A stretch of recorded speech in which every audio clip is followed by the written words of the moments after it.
İndi belə çıxır ki, androloqlar kişilərin suallarına cavab tapa bilməyiblər deyə toplaşırlar, yoxsa kişilər hər il təzə suallarla gəlir həkimlərin yanına.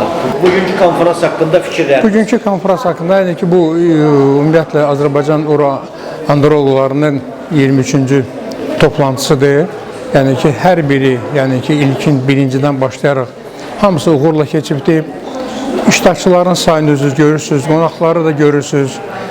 Hər dəfə bir, 2-3 ən azından ölkədən iştirakçılar da iştirak etməyə belə demək olar ki, həvəslidirlər və iştirak edirlər, aktiv də iştirak edirlər.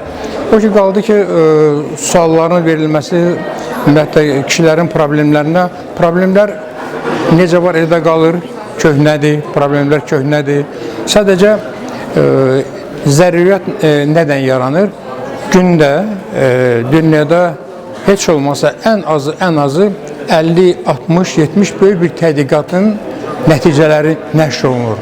Sadəcə həkimlərin böyük bir qismi bu məlumatın ardınca çatdıra bilmədiklərini, əldə edə bilmədiklərini ya da ki, əl çatmaz olduğundan, yəni ki, bu bizim bu toplantılarda kimisə də əli nəsə də çatırsa da, harada iştirak edibsə də, yəni ki, orada